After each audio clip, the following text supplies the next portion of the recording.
Hi guys. Okay, so I'm wanting to do a quick demonstration on a very standard technique that I think is taken for granted, and it's one of the large muscle movements, so let's get to it. And that's just the standard punch. For this video, I don't care how your fist is oriented, whether it's vertical or whether it's turned over this way. Okay, the idea is we're going to get into pretty much the straight right. Some people will call it the cross or the jab. Okay, but basically the whole idea is to put your fist in somebody else's face, and the whole idea is you're trying to project your fist past your target. So let's get into it. The first thing that you're going to have to understand is when you're punching with a closed fist, if you haven't conditioned your hand and you're going to hit somebody in the skull, that's a huge area of bone. I mean, there's just a little bit of skin and flesh over the skull, and then it's all bone. Okay, so you're gonna have to condition your knuckles. Even world-class boxers, if they haven't conditioned their knuckles, they will break them. There's all kinds of reports of it, of guys that have broken their hand from punching somebody in the head without any protective coverings. That's part of why boxers wear the boxing gloves, because it keeps them from breaking their hands more than anything.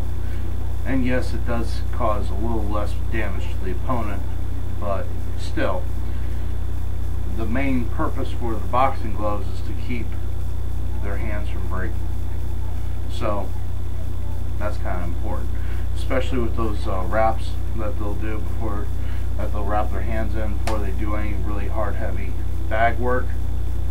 Once again, that's trying to support the bones so that they don't break when you're hitting that heavy bag.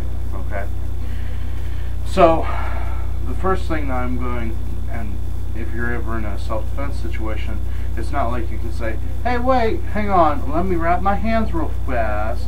You know, that's not going to happen. You're going to have to rock with what you have right there. And I don't know about you, but I'm willing to say 9 times out of 10 you will not have the hand wraps. So that means that you have to toughen your knuckles and you have to strengthen your hands. What I like to do is, of course, use grip strength, like eagle claw catchers or various hand exercises like that.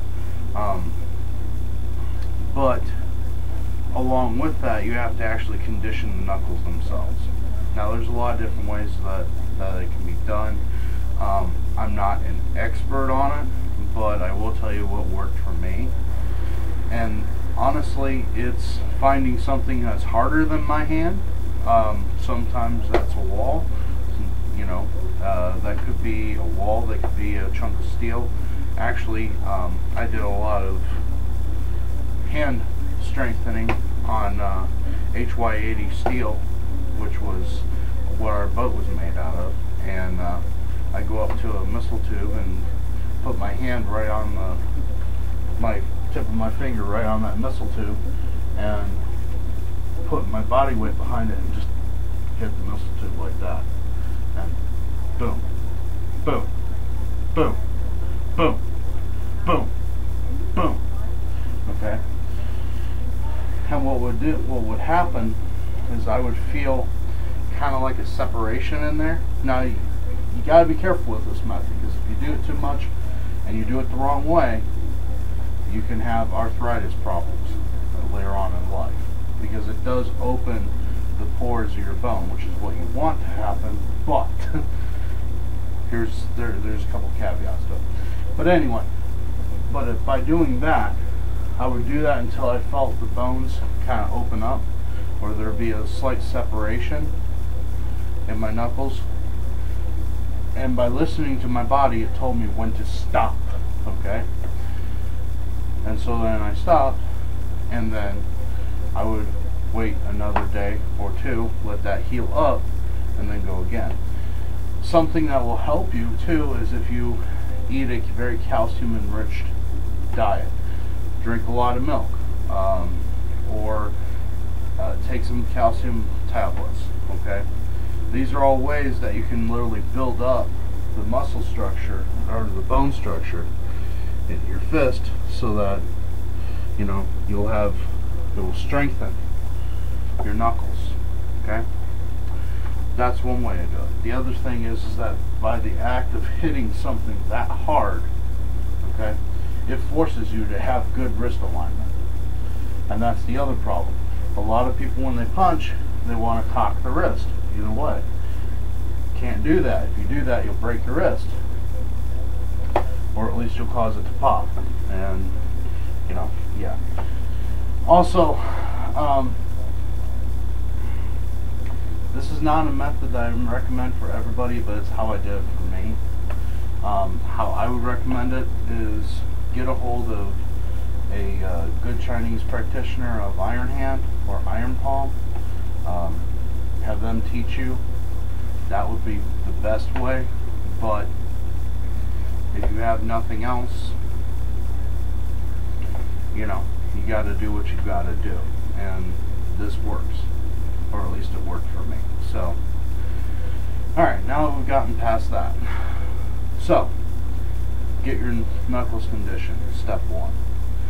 Step 2, learn how to throw a punch. Okay, so you've got your basic stance if you want.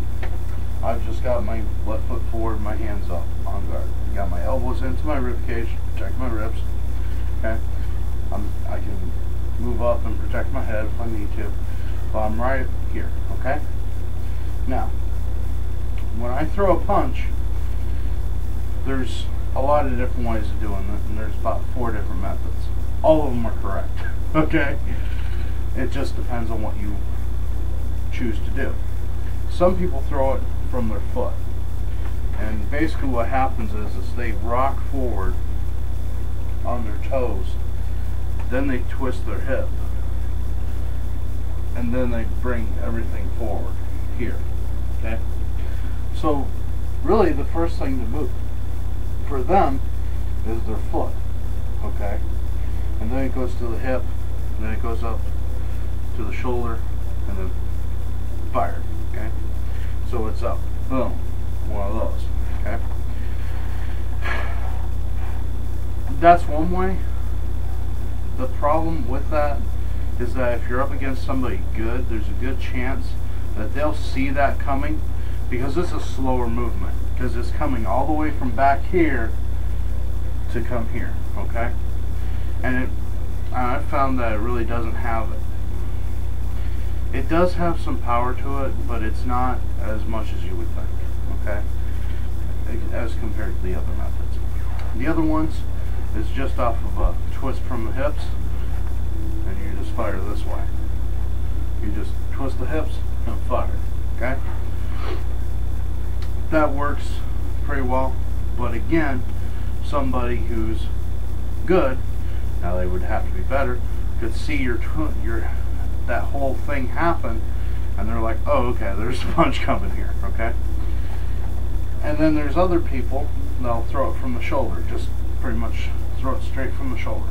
Okay, a little bit of twist, but mostly it's just straight from the shoulder with a bunch of snap.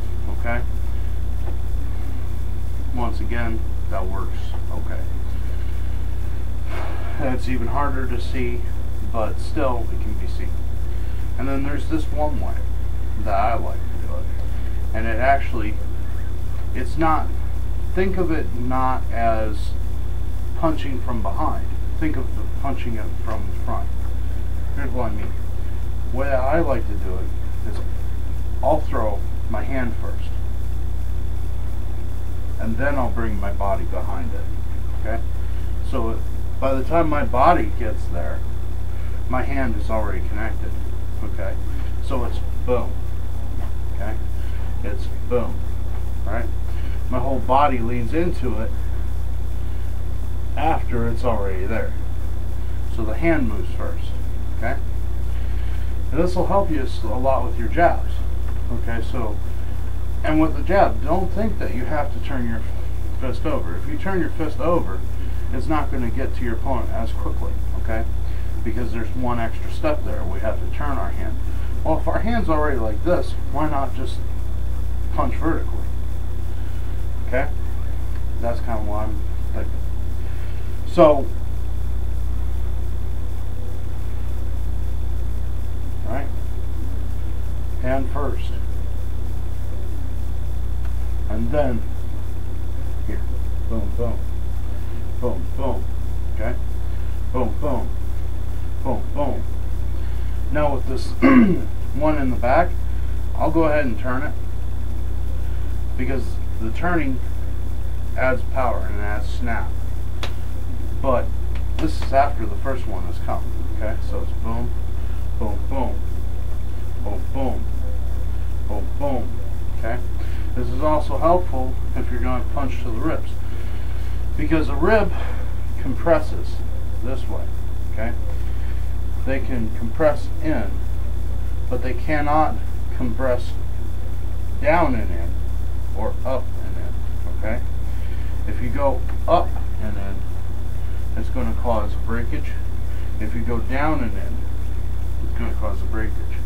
So when you punch to the body, you want to do this, okay?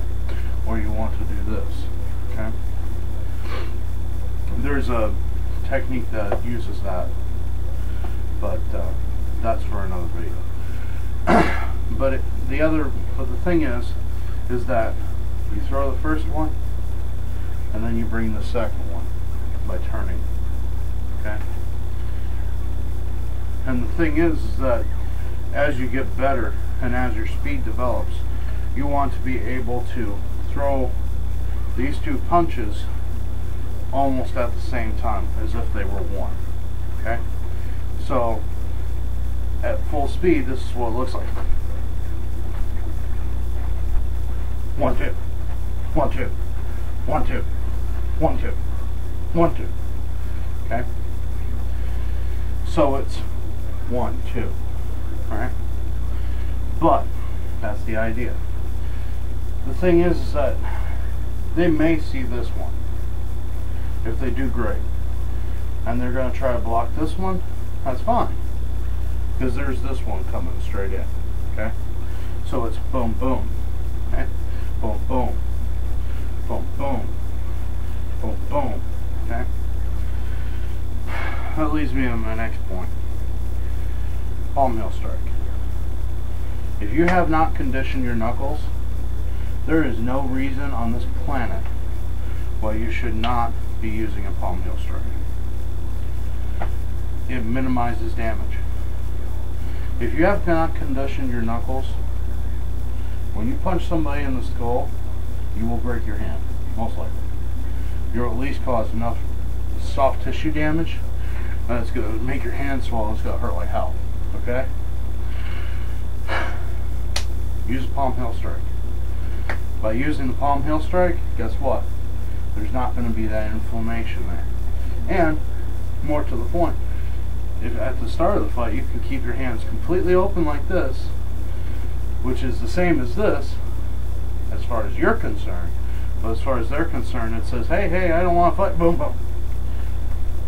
And it's the same movement. Boom, boom, boom, boom, boom, boom.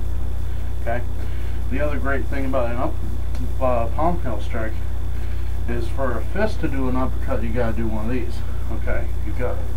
Alright? You gotta bring it in. Alright? With a palm heel strike, you just have to bring it up. Okay? You just have to bring it straight up.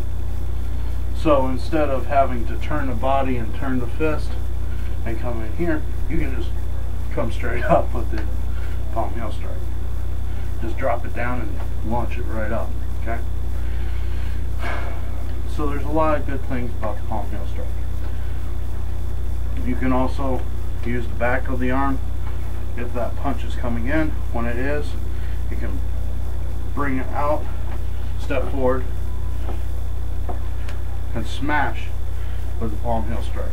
I'm not going to get into the raking of the fingers yet, because that's a little bit higher speed than what I intend this video to be. And it's already gone too long for me. So, thank you. I appreciate your comments. I appreciate your views. I appreciate your time. Defend your homes wisely.